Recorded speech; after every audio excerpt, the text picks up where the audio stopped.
nos guíe a través de la meditación de su palabra. Vamos a orar, hermanos. Bendito y amoroso Padre, que moras en las alturas de los cielos, en esta mañana que tú nos concedes, pedimos, bendito Padre, que tú nos guíes a través del estudio de tu palabra.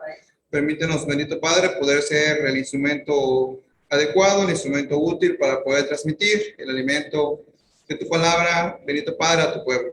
De igual forma, bendito Padre, pedimos que tú nos ayudes a todos los que vamos a atender el mensaje, a estar atentos, a estar dispuestos para poder recibir el mensaje de tu palabra, bendito Padre, y de esta forma podamos salir edificados. Permítenos, pues, Padre, poder encontrar las palabras indicadas para poder llegar a aquel sitio en cada uno de los corazones de tus hijos, bendito Padre, que tú sabes que se requiere, que tú sabes que se necesita. Permítenos en esta forma, bendito Padre, una vez más, poder salir edificados de este lugar. Todo te lo pedimos y agradecemos de igual forma en el precioso nombre de nuestro Salvador Jesucristo, tu Hijo amado. Amén. Amén. Bien, hermanos, en muchas ocasiones,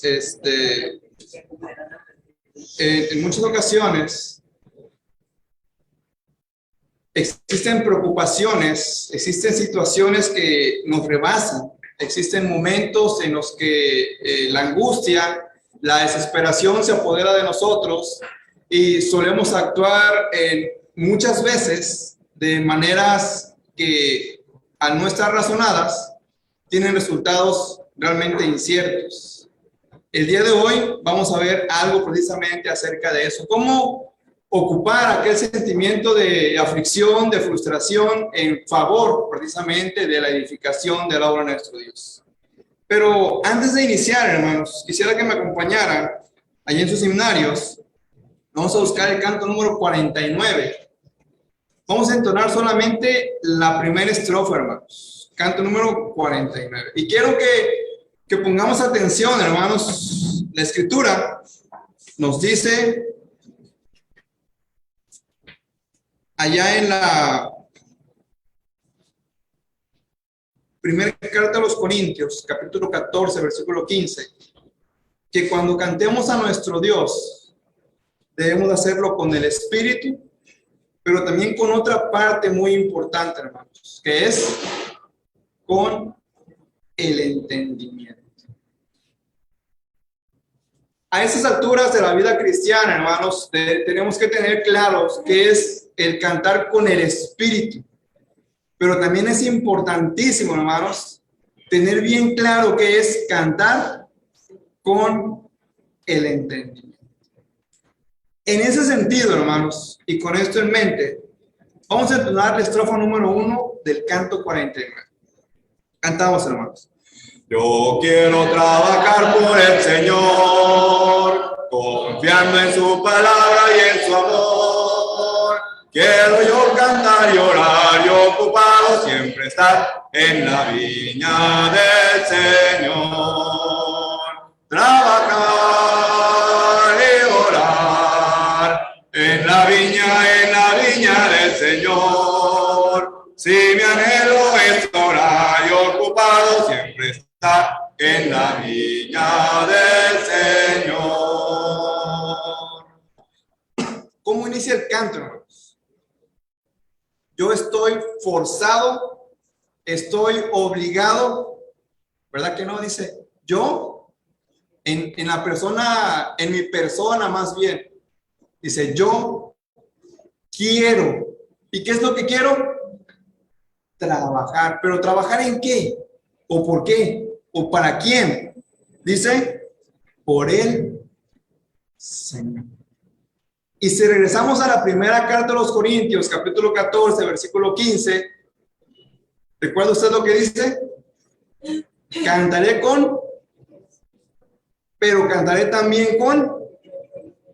Y si sumamos esto al yo quiero trabajar por el Señor y estoy diciendo que lo estoy cantando con el entendimiento, debe quedar completamente claro que nuestra labor en la iglesia, en la obra del Señor, precisamente es esa: trabajar por el Señor. Pero ¿cuál es aquel motor, verdad? ¿Cuál es aquella motivación que me impulsa? Es precisamente que yo lo quiero hacer. Ese es el móvil, esa es la acción, ese es el objetivo primordial que me trae cada primer día de la semana a este lugar, porque yo lo quiero hacer. No es una obligación, no es una imposición, no es una carga, es algo que de forma gustosa, de forma libre, yo me preparo temprano, me alisto temprano, vengo temprano y vengo listo para entregar aquel sacrificio vivo que la Escritura demanda de su pueblo. Quiero que me vayamos ahora, hermanos, a Nehemías, precisamente ya donde tenemos la lectura, y vamos a ir un poco más atrás, hermanos.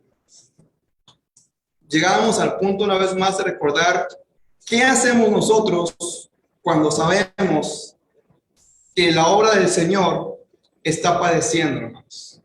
¿Qué sentimiento llega a nosotros cuando sabemos que en cierto lugar la congregación, la iglesia está en decadencia, ¿verdad? Tiene problemas, tiene tribulaciones, tiene angustias.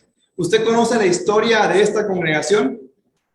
¿Podría decir que hoy es el momento de mayor esplendor en este sitio? ¿O ese momento de esplendor se remonta a años atrás? ¿O estamos trabajando para recuperar esa gloria que en algún momento tuvo? Nehemías capítulo 1, hermanos. Vamos a leer. Nehemías capítulo 1, del verso 1 en adelante, dice: palabra de Nehemías, hijo de Acalías, aconteció en el mes de Kisleu, en el año 20, estando yo en Susa, capital del reino, que vino Anani, uno de mis hermanos, con algunos varones de Judá, y les pregunté por los judíos que habían escapado, que habían quedado de la cautividad, y por Jerusalén. Y me dijeron: el remanente de los que quedaron de la cautividad allí en la provincia están en gran mal y afrenta, y el muro de Jerusalén derribado y sus puertas quemadas a fuego. Cuando oí estas palabras, me senté y lloré, e hice duelo por algunos días y ayuné. Y fíjense qué es lo que continúa, hermanos. Y dije, y oré delante de Dios, del Dios de los cielos. Cuando nosotros, hermanos, escuchamos que existe cierta tribulación o problemática en algún lugar referente a la obra del Señor, ¿qué se viene a nosotros? ¿Qué sentimiento nos embarga? Es esta congregación fulana de tal, ¿verdad? Pues es el problema, ¿verdad? Al final cada congregación es independiente, cada congregación es autónoma, es el problema de ellos, ¿verdad? Es el problema de aquellos. Sí, nosotros estamos bien y entonces así nos quedamos. Un varón de Dios, hermanos, recibe una noticia de cómo estaban el pueblo precisamente de los judíos en aquel entonces, y lo embarga la tristeza, lo embarga la aflicción al escuchar precisamente que el pueblo elegido por Dios estaba en completa agonía y destrucción. Vamos al capítulo 2, hermanos. Capítulo 2, Nehemías capítulo 2, versículo 1 en adelante. Dice la palabra del Señor. Nehemías 2, 1 en adelante. Sucedió en el mes de Nisan, en el año 20 del rey Artajerjes, que estando ya el vino delante de él, tomé el vino y lo serví al rey. Y como yo no había estado antes triste en su presencia, me dijo el rey: ¿por qué está triste tu rostro? Pues no estás enfermo. No es esto sino quebranto de corazón. Entonces temí en gran manera y dije al rey: para siempre vive el rey. ¿Cómo no estará triste mi rostro cuando la ciudad, la casa de los sepulcros de mis padres, está desierta y sus puertas consumidas por el fuego? ¿Qué notó, hermanos, el rey en Nehemías? ¿Qué tanto conocía el rey a Nehemías para que él pudiese interpretar precisamente su semblante? Y hay algo muy interesante que sigue a continuación, hermanos. Versículo 3, leemos una vez más. Y dije al rey: para siempre vive el rey. ¿Cómo no estará triste mi rostro cuando la ciudad, casa de los sepulcros de mis padres, y sus puertas está desierta, sus puertas consumidas por el fuego? Versículo 4. Me dijo el rey, gracias. Versículo 4, dice, me dijo el rey, ¿qué cosa pides? Y fijémonos bien, hermanos, cuál es la acción que toma Nehemías cuando el rey ha interpretado precisamente su semblante, su parecer, lo que le está aconteciendo en ese momento, y él le pregunta, ¿qué es lo que pides? ¿Qué es lo que necesitas? Y él le dice, entonces oré al Dios de los cielos y dije al rey, si le place al rey y a tu siervo, y tu siervo ha hallado gracia delante de ti, envíame a Judá, a la ciudad de los sepulcros de mis padres. ¿Y cuál era el objetivo, hermanos, que tenía Nehemías en mente? Y la reedificaré. ¿Sí nota usted? ¿Recuerda usted cómo iniciamos con el canto número 49 en la primera oración de la primera estrofa? Dice, yo quiero trabajar por el Señor.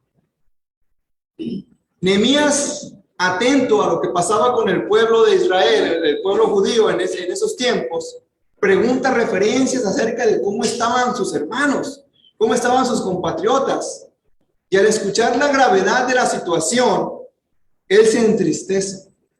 Tal es su tristeza por la condición del pueblo, que el mismo rey se da cuenta de lo que algo sucedía con él. Algo no estaba bien con él. No era el Nehemías de todos los días. Algo había cambiado. Y cuando Nehemías es cuestionado acerca de esto, le declara precisamente que su agonía, su tristeza, su semblante estaba decaído a causa de la condición de su pueblo. ¿Qué tan cercana, hermanos, debió haber sido la relación entre Nehemías y el rey para que el rey le preguntase, ¿qué necesitas? ¿Qué ocupas? Y aún más, hermanos, para que le concediese a Nehemías un permiso básicamente por tiempo indefinido para poder ir a Jerusalén precisamente. Ahora vamos al capítulo 4, hermanos.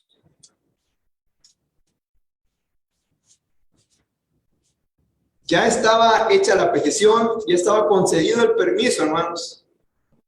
Y Nehemías llega a la ciudad. Versículo 1, capítulo 4 de Nehemías, dice la palabra del Señor.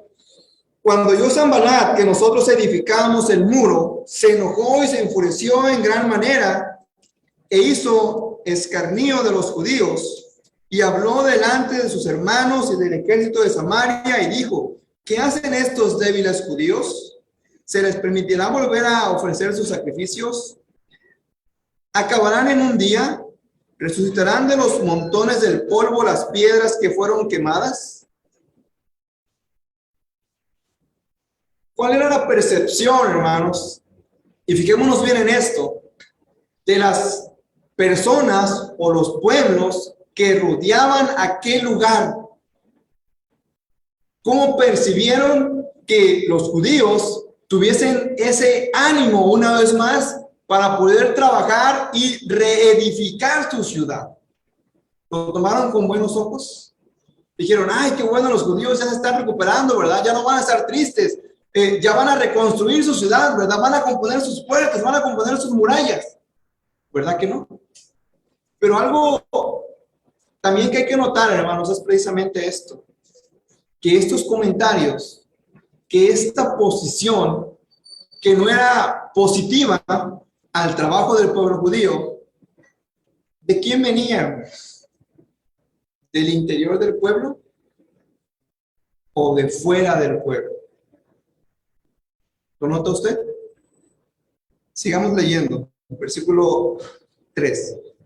Y estaba junto a él Tobías amonita, el cual dijo, lo que ellos edifican del muro de piedra, si subiera una zorra, lo derribará. ¿Qué tanta confianza, verdad, le daban al trabajo que los judíos estaban haciendo con tanto esfuerzo?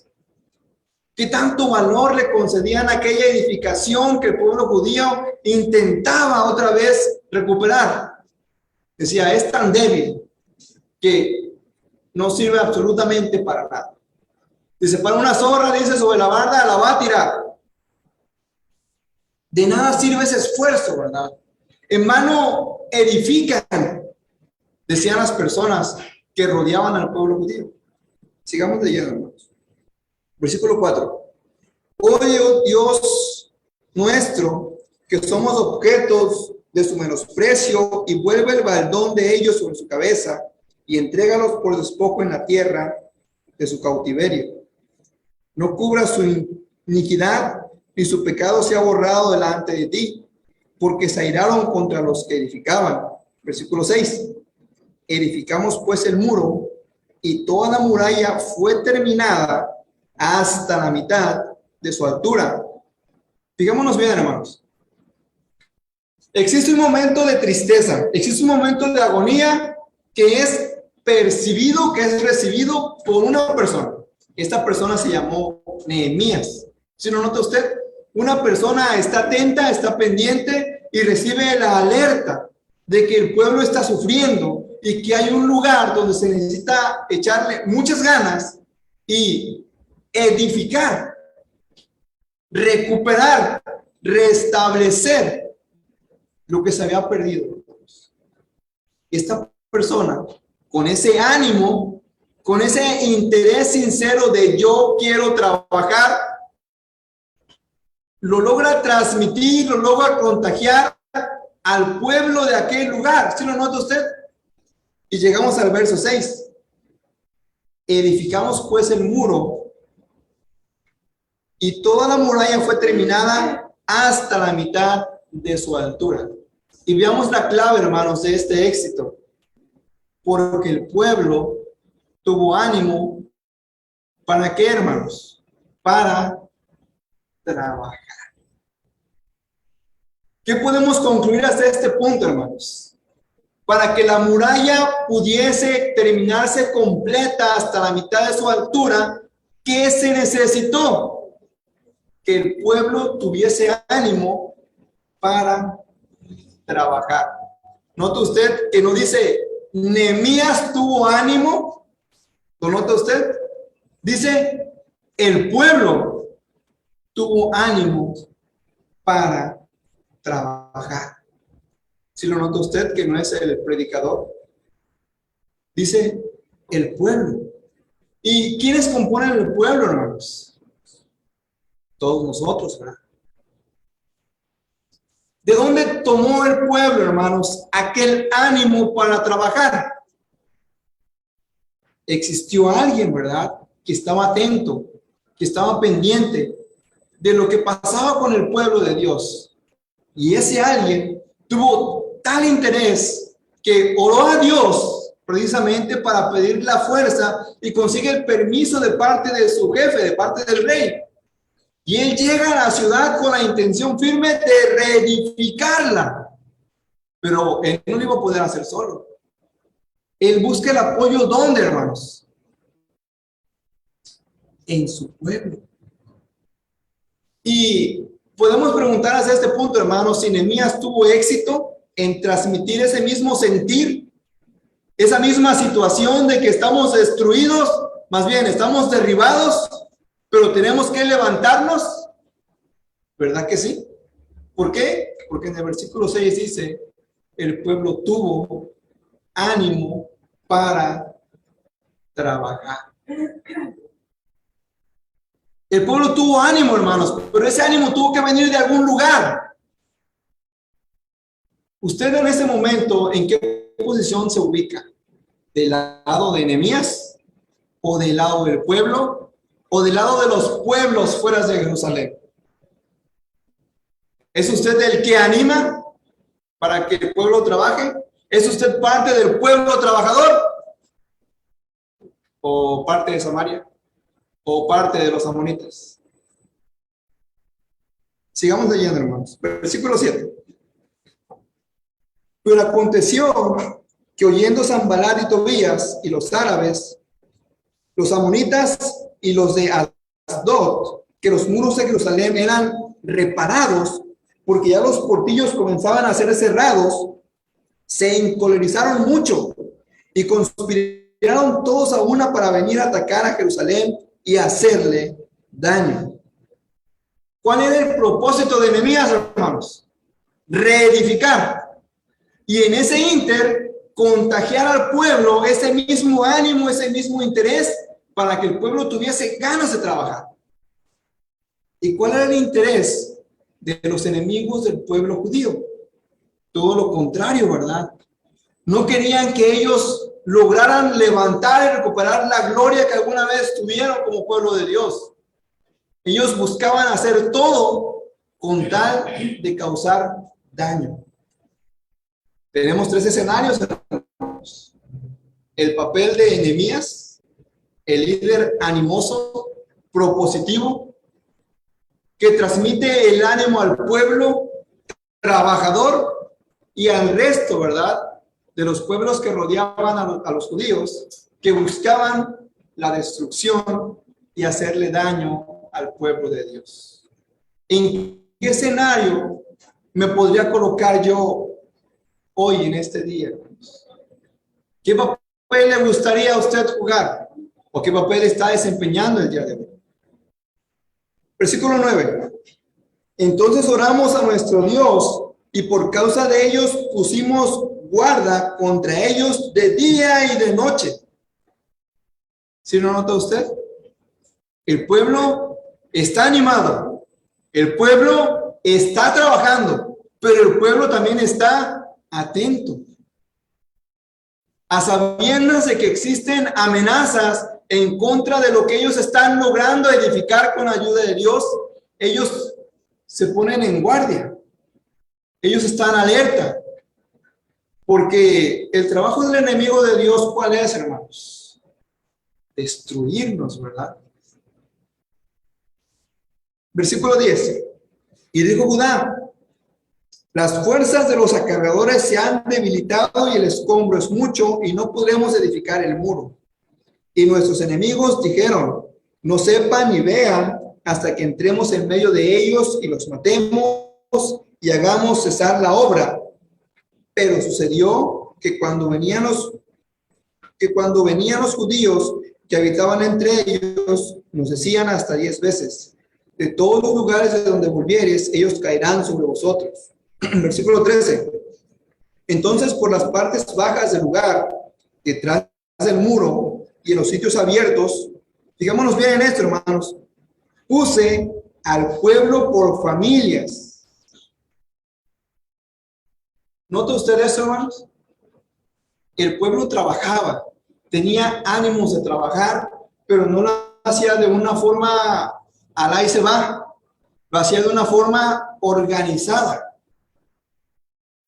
Aquella persona, hermanos, que estaba al frente, organizaba. Si no nota usted, dice: y puse al pueblo, versículo 13, por familias. ¿Y cómo las colocó? Dice: con espadas, con sus lanzas, con sus arcos. Las personas, las familias, tenían las herramientas, tenían los instrumentos adecuados. ¿Para qué? Para defenderse. Una vez más, recapitulemos un poco. Tenemos a Nehemías, un varón de Dios preocupado por el bien del pueblo, de tal manera que logra transmitir ese ánimo al pueblo entero, y el pueblo entero con ese ánimo reconstruye la ciudad. Pero no se hizo en un solo día, hermanos.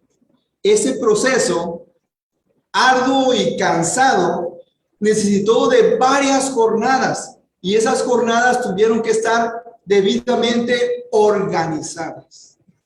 Hasta este punto, los judíos no solamente trabajaban, también estaban alertas y también tenían lo necesario para defenderse.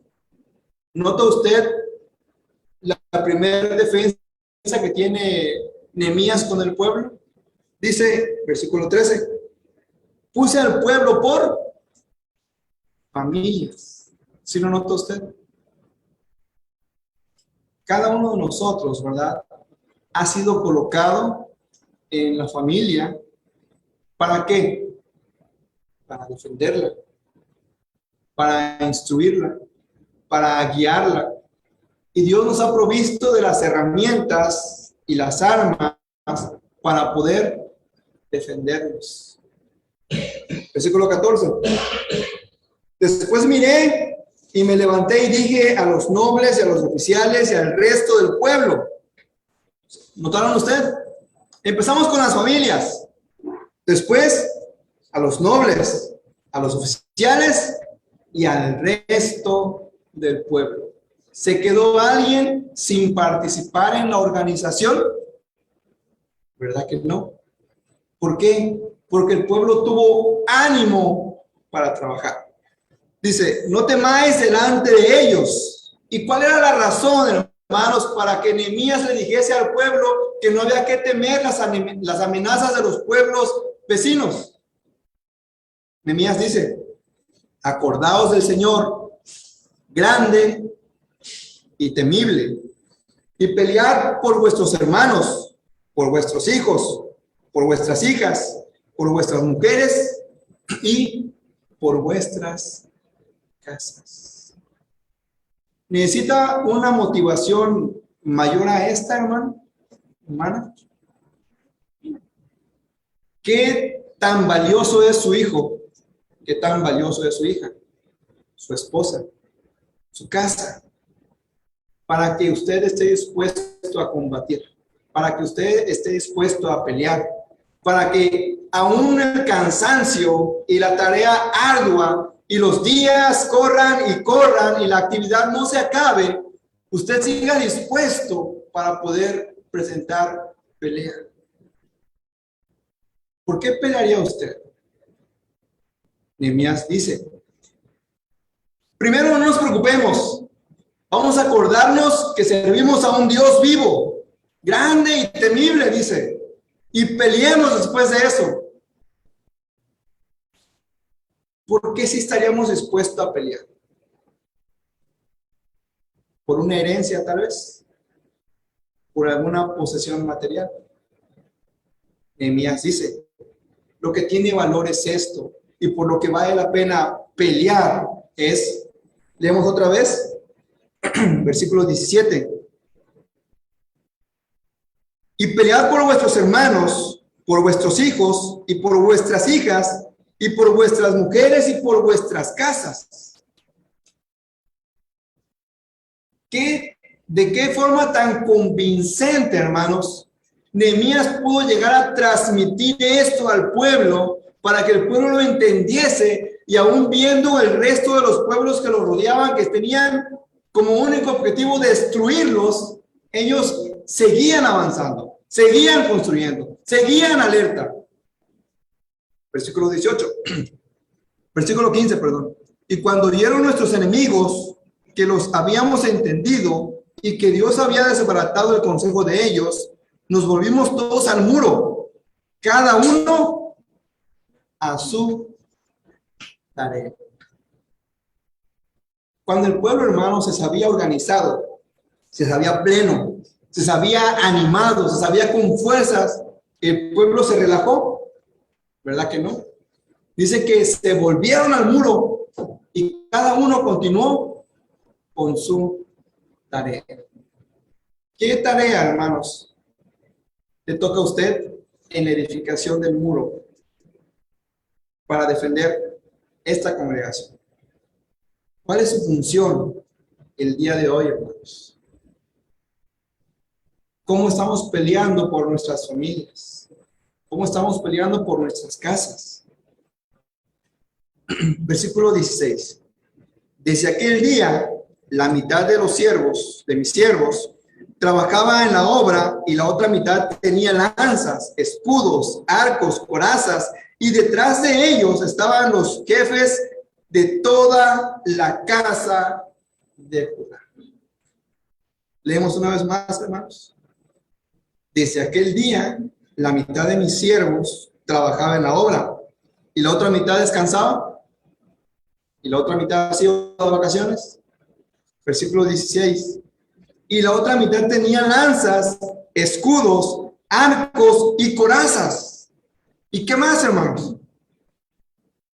Y detrás de ellos estaban los jefes de toda la casa de Judá. ¿Y qué buscaban, hermanos, ellos? ¿Qué buscaba todo el pueblo completo? Como una sola entidad, como una sola unidad. El progreso, el reconstruir, el recuperar, el revivir aquello que alguna vez fue glorioso delante de los ojos de Dios y que debido a la desobediencia había caído en desgracia. ¿Qué se necesita, hermanos, para iniciar un incendio? Una pequeña chispa, ¿verdad? Es usted aquella pequeña chispa, aquel motor de cambio, aquel siervo propositivo. ¿Es usted parte de aquel pueblo trabajador? ¿Es usted parte de aquel varón que está dispuesto a pelear por su casa, por su familia? Sigamos leyendo, hermano. Versículo 17. Los que edificaban en el muro, los que acarreaban y los que cargaban, con una mano trabajaban en la obra y con la otra tenían la espada. ¿Qué nos hace entender esto, hermanos? Si estoy haciendo algo, ¿no puedo hacer otra cosa? ¿Tengo limitaciones para poder actuar en pro de la edificación de la obra de Dios? ¿O puedo hacer ambas cosas? Construir y defender. Defender y construir. ¿En qué posición nos encontramos hoy en día, hermanos? El pueblo de Israel, hermanos, en aquel entonces era constantemente asediado por los pueblos enemigos. Estaban pendientes, que ellos no querían que el pueblo recuperara su gloria, que recuperara su vida. Los enemigos de la iglesia, hermanos, actualmente hoy tienen la misma misión. ¿De quién depende, hermanos, que ellos logren su objetivo o no lo logren?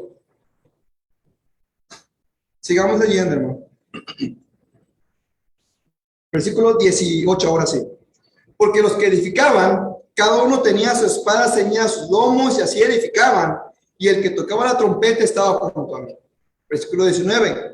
Y dije a los nobles y a los oficiales y al resto del pueblo, la obra es grande y extensa, y nosotros estamos apartados en el muro, lejos unos de otros. Y fíjense muy bien, versículo 20. En el lugar donde oyereis el sonido de la trompeta, reunidos allí con nosotros, nuestro Dios peleará por nosotros. ¿Sí se da cuenta, hermanos? El pueblo estaba ocupado en trabajar y ocupado en defender, pero como era tan grande la extensión que tenían que defender, dice, ¿cómo le vamos a hacer si nos llegan a atacar en un punto? A alguien se le ocurre, ¿verdad? Y dice, bueno, cuando suene la trompeta, vamos a acudir a donde suene y entre todos. Y dice, y aún más, nuestro Dios peleará las batallas. ¿Cuál era el estandarte, hermanos, de Nehemías? ¿Cuál era la motivación de Nehemías? ¿A través de qué medio Nehemías logró llevar al pueblo a aquel grado de conciencia y de ánimo para poder trabajar? ¿Recuerda usted qué hizo Nehemías después de que escuchó que el pueblo estaba en ruinas? Oró a Dios. Cuando está delante del rey, el rey le dice, bueno, ¿qué pides? Él oró a Dios. Cuando los enemigos empiezan, ¿verdad?, a atacar y a generar planes, a conspirar contra el pueblo de judío, ¿qué es lo que hace? Ora a Dios. Y después le recuerda al pueblo que precisamente aquel Señor, dice, grande y temible, está con nosotros.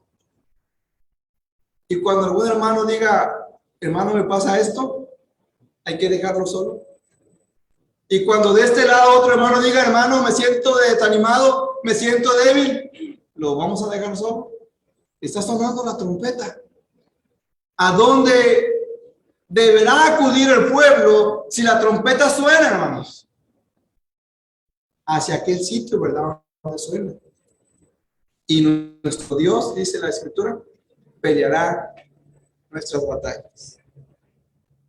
Sigamos leyendo. Versículo 21. Nosotros pues trabajamos en la obra y la mitad de ellos tenía lanzas desde la subida del alba hasta la salida de las estrellas. ¿Sí lo nota? ¿Cuánto tiempo el pueblo judío estaba atento, estaba alerta? ¿Cuánto tiempo le dedicaba a la obra, hermanos? ¿1 hora? 2 horas. Cuando no había sol, cuando no estaba lloviendo. Dice, desde la mañana hasta la noche. ¿Por qué?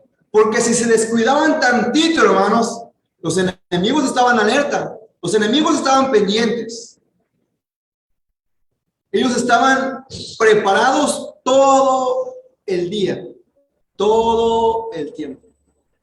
¿Qué sucedería, hermanos, si alguien usted va en la combi y alguien de repente le dice, oye, yo he visto que vas a aquel lugar de reunión. Quiero saber por qué llegas ahí. ¿Qué va a hacer usted? ¿Pedir la parada y bajarse? ¿O explicarle el evangelio del Señor Jesucristo? Ellos estaban listos, ellos estaban preparados. En ningún momento dejaban sus herramientas, en ningún momento dejaban sus armas. Tenían una misión, tenían una convicción clara, que era reedificar. Y la edificación implica la organización, y la organización, hermanos, implica estar listos para construir y para defender. Sigamos leyendo, hermano. Versículo 22. También dije entonces al pueblo, cada uno con su criado permanezca dentro de Jerusalén, y de noche sirvan de centinela y de día en la obra. Y ni yo, ni mis hermanos, ni mis jóvenes, ni la gente de guardia que me seguía, nos quitábamos nuestros vestidos. Cada uno se desnudaba solamente para bañarse. Cada cuanto, hermano, nosotros nos despojamos de la vestimenta de cristiano y vivimos una vida como nosotros queramos, a nuestra idea, a nuestros deseos. En aquel entonces, hermanos, era apremiante que la gente estuviera siempre lista, siempre dispuesta, siempre preparada. Y si regresamos una vez más, hermanos, al principio, en el canto 49, estrofa 1, dice, yo quiero trabajar por el Señor, ¿sí? Dice, yo quiero trabajar por el Señor. ¿Por quién quiere trabajar hoy usted, hermanos? ¿Qué lo ha movido hoy a venir a este sitio? ¿Qué espera llevarse hoy al irse de este sitio? ¿Está dispuesto a pelear por su casa? ¿Está dispuesto a defender a su familia? ¿Está dispuesto a edificar con una mano y a defender con la otra? ¿Está dispuesto a estar atento desde la mañana hasta la noche? Nehemías recibió una noticia que lo dejó triste, que lo afligió, pero no se afligió de tal forma de quedarse inerte, de quedarse inmóvil y no hacer absolutamente nada. Esa noticia, hermanos, y ese sentimiento que lo inundó, lo llevó a transmitir un ánimo increíble al pueblo judío. Y con ese ánimo, hermanos, con esa chispa, la ciudad fue reedificada con la ayuda de Dios. Está la chispa hoy, hermanos, con nosotros. Somos parte de ese pueblo aguerrido que está dispuesto a batallar a cada instante del día por la obra del Señor. Somos parte de aquel pueblo, de aquellos varones, ¿verdad? Que estamos dispuestos a darlo todo por nuestra familia. Somos parte de aquel pueblo, hermanos, glorioso, que el Hijo de Dios ha comprado con su preciosa sangre. El canto dice, y ocupado siempre está. Y nosotros cantamos ¿cómo? Con el Espíritu y con el entendimiento. Que el Señor les bendiga.